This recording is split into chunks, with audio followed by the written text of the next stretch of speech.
দর্শক, আপনারা কি ভালো আছেন? আপনারা যদি ভালো থাকেন তাহলে আমিও ভালো আছি। মুরব্বীর একটা কথা কইছে যে নদীর পানি ঘোলা ভালো, রাতের মেয়া কালো ভালো। কথাটা চির সত্য। সেই রকমই একটা ইসলামিক জিনিস দেখাবো ভাই। কালো হইলেও অনেক গুণ আছে, বিভিন্ন কাজে এটা ব্যবহার হয়, মানুষ উপকারও পায়। আপনারা সম্পূর্ণ ভিডিওটা দেখেন।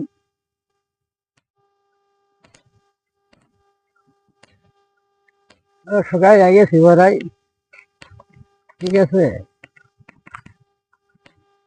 এই আসছো পরিমাণে যে ধুই না হওয়া হয়েছে, এই দিকটা আটাই যাইতেছে না।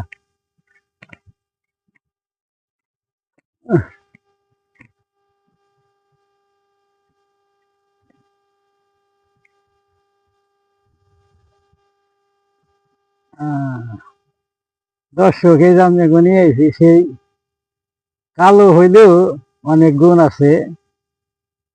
তার নাম কি চিনছেন না কেন? না, অনেকেই চিনছেন, অনেকে আবার মনে হয় চিনেন নাই। এটার নাম হচ্ছে কালো জিরে। কালো জিরা যখন এটার নাম, তাছাড়া জিরা যখন, তাহলে এটা আমরা মনে করেন রান্না কাজে ব্যবহার করি। আর একটা এর তো গুণের অভাবই নাই গে। আবার এটা মনে করেন ওষুধি গাছ খাওয়া চলে, বিভিন্ন ধরনের ওষুধ বানায়।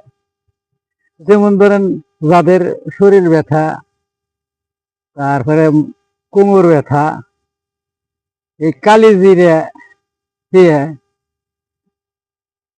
ধইনা পাতা দিয়ে, কাঁচা মরিচ দিয়ে, মরিচ বাটা যদি খাওয়া যায়, 3 দিনের মধ্যে যতই কোমরের ব্যথা, শরীরের ব্যথা হইয়া থাকুক না কে, দর্শক খাইয়া দেখেন, দেখবেন বুঝলে আর ওষুধ, ডাক্তারের কাছ থেকে আর ওষুধ কিনা লাগবো না, বুঝছেন।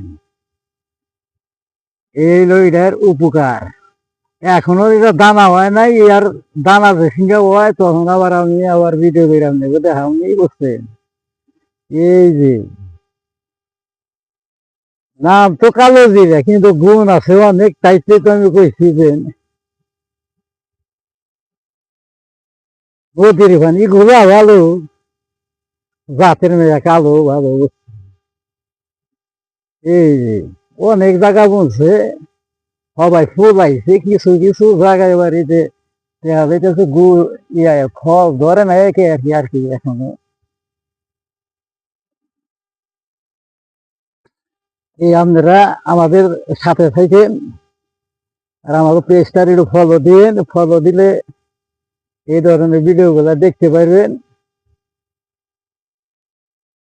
আপনারা ভালো থাকেন, সুস্থ থাকেন। আপনাদের কাছ থেকে আমি বিদায় নিচ্ছি। পরবর্তীতে ভিডিওতে আবার দেখা হবে ভাই। ঠিক আছে, ভালো থাকেন আপনারা।